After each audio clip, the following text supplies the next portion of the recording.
Hello, everyone. My name is Josh Klipp. I am the founder and principal of Made Welcome, which is a consulting firm focused on accessibility at workplaces and events. I am a recovering attorney. I like to say I spent over 16 years in the public sector working for various government agencies specializing in the ADA. I left litigation to start my own consulting practice, which is Made Welcome, and I also am a certified access specialist through California's Division of the State Architect. My current clients range from state and local governments covered by ADA Title II, as well as large retailers such as Starbucks, covered by the ADA's Title III.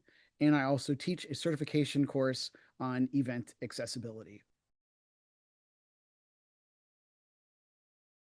Essentially, language access means ensuring that everyone has access to what we call effective communications. This means being able to do everything from talk to your doctor to ordering a coffee to understanding and paying a utility bill. Relevant to our discussion today, it means being able to fully engage with your state and local governments. So that can mean, for example, being able to understand and participate in public meetings, being able to engage with departmental leaders on upcoming infrastructure projects, knowing when and where the buses run, having access to city informational brochures, and being able to read the content of a website, things like that. With regard to language access, there are two laws that we're going to reference today, and those are the Americans with Disabilities Act, or the ADA, and Title VI of the Civil Rights Act of 1964.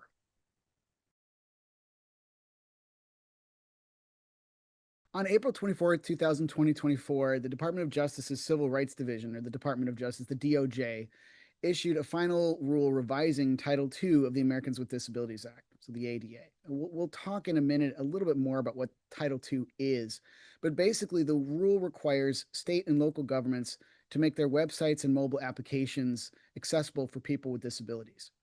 And in order to achieve this, the DOJ adopted the technical standards of what's called the Web Content Accessibility Guidelines, or WCAG for short, 2.1 AA, which has 50 success criteria to make websites and mobile applications accessible.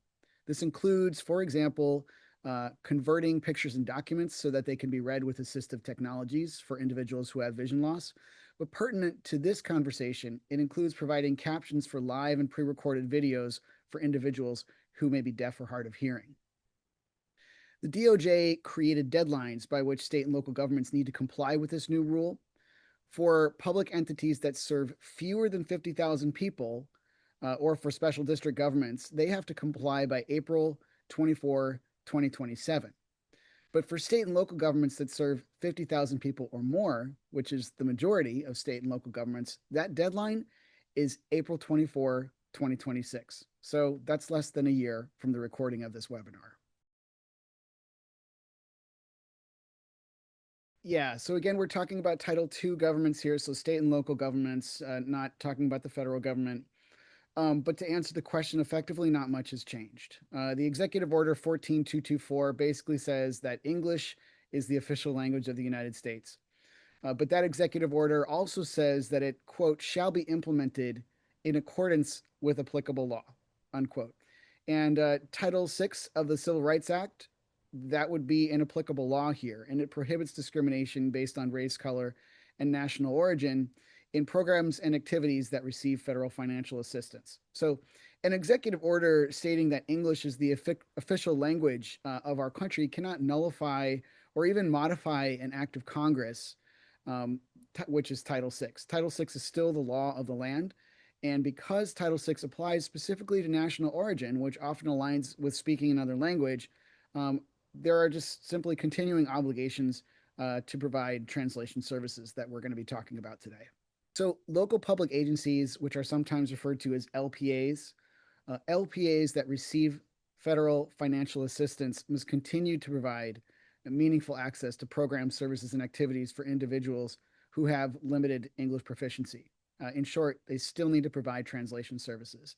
And this can mean everything from translating documents and brochures related to the agency's programs, services, and activities to ensuring translation services at public meetings, community outreach events, and even at the service counter.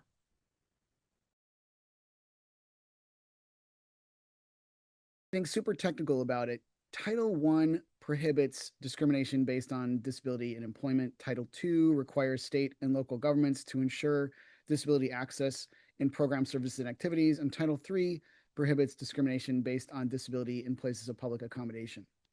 This new DOJ rule that we're talking about today essentially acknowledges that under Title Two, state and local governments interact with their constituents in ways they did not 35 years ago when the ADA was passed into law. 35 years ago, there was no internet. There were no such things as city or county websites or PDFs or social media posts or apps or online public meetings. So, this new rule addresses all of these digital components, which are part of the ways that state and local governments interact with the people that they serve. And it says, hey, in the same way that we require your buildings to be accessible, we're now requiring your digital platforms to be accessible. And the Web Content Accessibility Guidelines, or WCAG, are the gold standard for that. The most recent version of WCAG is 2.2, but since this rule was passed more than a year ago, it requires state and local governments to meet standard 2.1, and specifically WCAG 2.1 AA.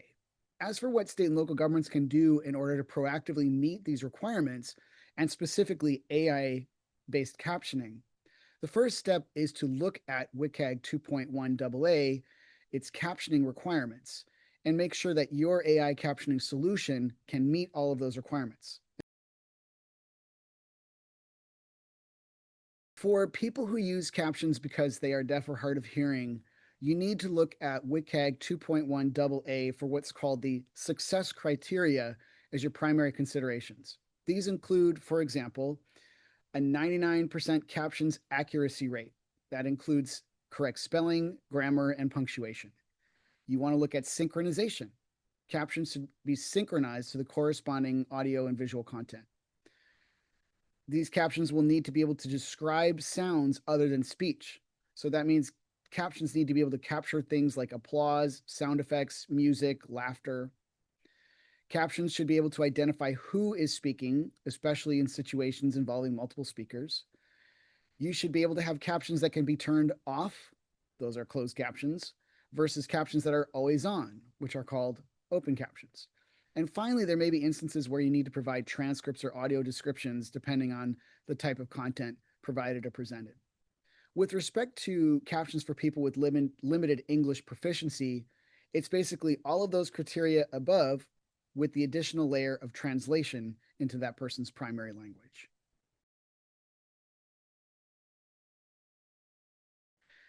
Assuming that AI generated captions can meet the WCAG 2.1 AA captioning criteria that I just listed out, the benefit to AI is its affordability, that it can be easily integrated into existing AV infrastructure, and it is scalable, and it's a learning technology. And I think these last three are really important to understand.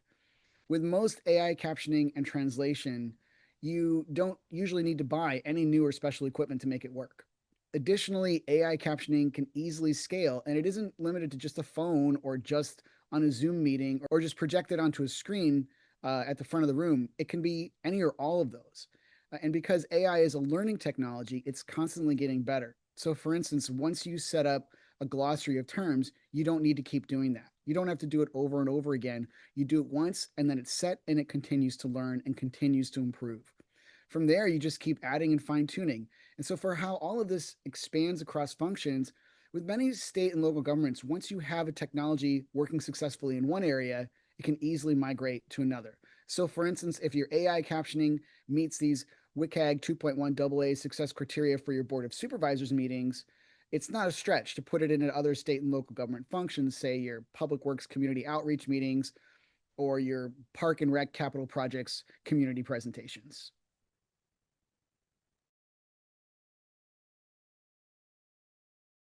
So, how does language access turn into a strategic advantage for local and state governments?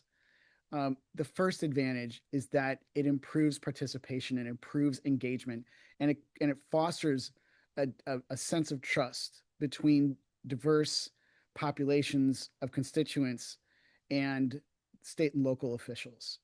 Um, so it increases community engagement, it increases trust, with your constituents. And I would say it even improves things like public safety because you can communicate out important pieces of information that otherwise may not be communicated out in a way that people understand. And in a world where we are increasingly having emergency types of situations, this is really critical to the continued functioning of your government and also to keeping your people safe.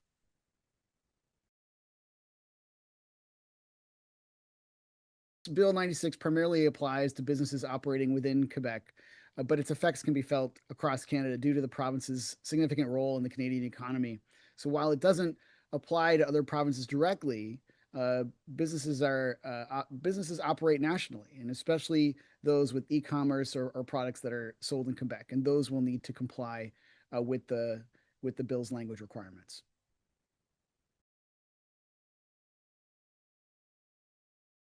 So, with respect to the European Accessibility Act, again, this incorporates WCAG 2.1 AA standards.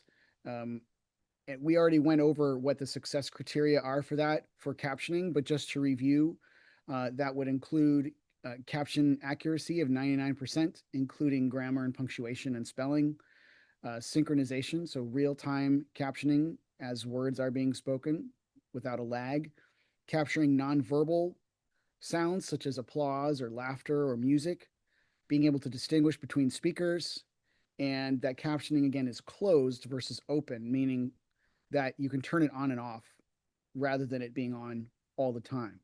So that would be how AI translation and captioning tools can assist um, to ensure compliance with the European Accessibility Act. And because it is the EU, you're talking about numerous countries with numerous languages. So having an AI translation captioning service that also translates would be very beneficial.